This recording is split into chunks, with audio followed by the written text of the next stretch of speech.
Yeah, it's a natural inclination for some reason. Alright, so I'm rolling on your video here for your shin song. First and foremost, maybe just get your right leg thing. And what we talked about was having your feet shoulder width apart rather than more spread out. And having the guitar, not like this, but just, standing straight up, and then it just leans back on you a little bit.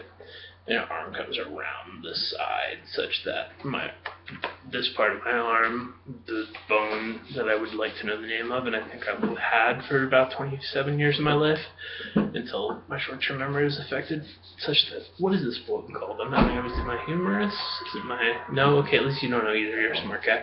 So I didn't hear it. That's part of our arm, whatever it's called, is resting on the instrument, as opposed to kind of being more out in front of it, where we're steadying it with this part of our arm. So yeah, like that, like you're chilling out. Rather than a little farther that way where that's impossible. So yeah, just doing that on its own, bringing your legs closer together, maybe the elbow juxtaposition thing less of an issue because your whole situation tightened up. But that was the other thing we were talking about, was having your elbow pinned against your body like this makes it hard to play in first position. And your left thumb is up too high, arm is up too high thing, though that's happening more in the scales, is still present in your ears. I guess you're doing a lot better with that on chords, actually. So, if what I'd like you to do is just work on playing A minor and your right hand at home. Just the wider range of motion, trying to make it sound like...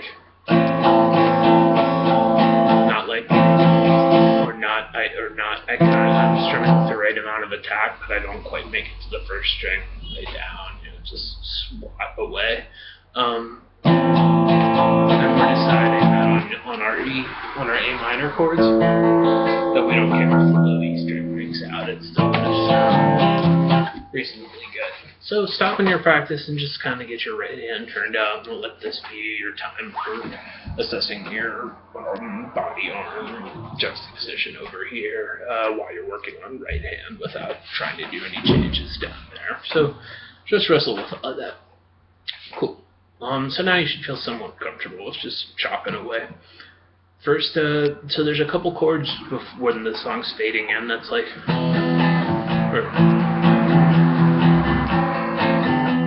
but they don't really come up in the song much more. He's kind of just going like, here we go, we're gonna have a song, and then it really picks up where the whistling part is in the verse. So that's what we're gonna focus on.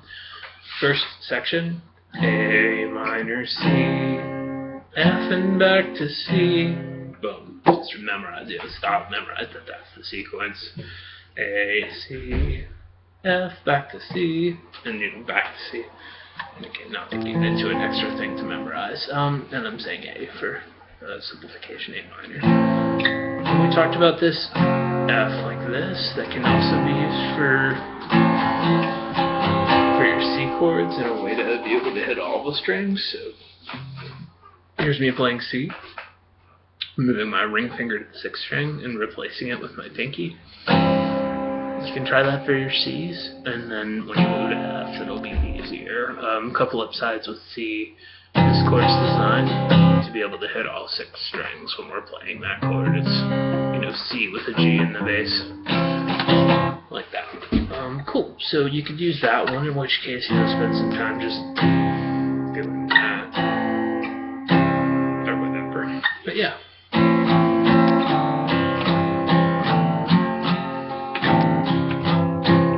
There's our section 1. I'm really accenting the open strum, but these will have a very clear, yeah, is that right? What he said. Also, while we're at it, let's just notice our first fingers in the same spot for this whole thing. During the F chord, you're going to try a little bit to wrestle it into position, but as long as we don't get, but then this ironic thing came up where you were succeeding in doing the thing that had given you trouble when you're only a little bit off. So examine that whole, oh look, I can actually not touch the instrument, and something about this shape got you out in front like that. So you might choose to just do that for now. as it kills two birds with one stone, takes care of this, how do I get my sixth string to cooperate when I'm playing C, even if it'll seem like you have to learn a new shape. If I was like, hey, here's how this song goes, the second chord's called, C blah de blah, and C7 plus 9 or whatever, some random terminology, and it was this, you'd probably just be like, okay, cool, there's this C chord where I put a bass note in too, and it wouldn't seem difficult. So that's the psychological approach I'd encourage you to take to it. Or you can totally do your C, but then it's gonna not sound so good. So yeah.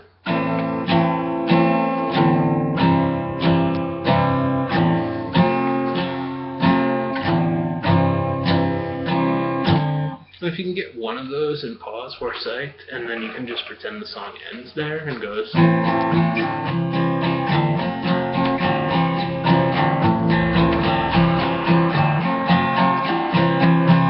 But if you get good at that, the rest is going to be easy.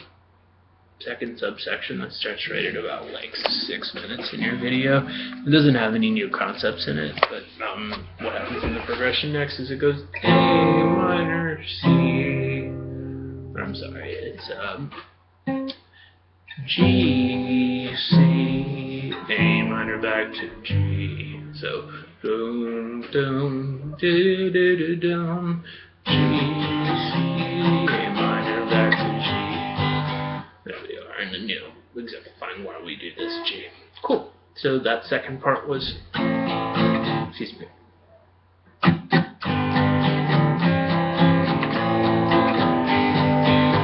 You might take a strategy of in the first half do this for your C because of this, but then in the second half it starts with G. Just do this. Because in the second half it's G, A minor, then just a second of C, G, then C for a second, A minor, and back to G. So there's just a split second of C in the.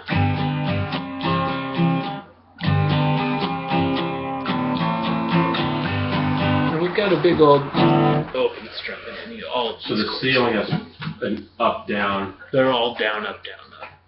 Down, every single chord. Even the C is down up down up. Every single chord. Okay. Down up down up down up down up down up down up down. We're doing the same thing. And down up down open. So here's the whole thing.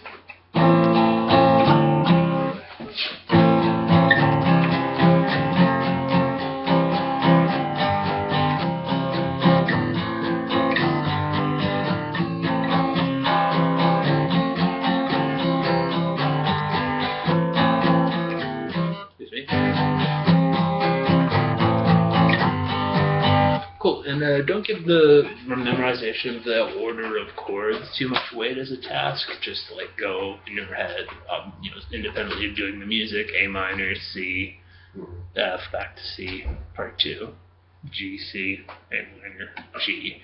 Memorizing those 4 things in sequence isn't really a formidable task, unless you're thinking about other things at the same time. So, game plan, I'm going to play those chords in that order. Here's the other thing we didn't go over.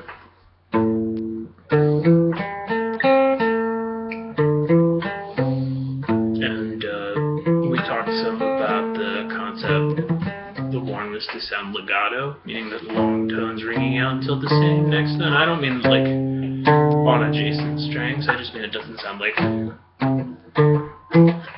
there was, as opposed to just regular musical that was ringing out, there were 2 things hindering that. One was, your pick coming back to the string and actually going by accident more when you got to like the 4th string and 3rd string. And then left hand wise, we're really looking to economize your motion. I would really focus on these first 2 strings. Just zero in on that and make the task your ring finger staying in the ball game. It's like it pinned, not where that happens, but just economy of motion. So if we zoomed in on that bit, we'd be cool. And the song again. So.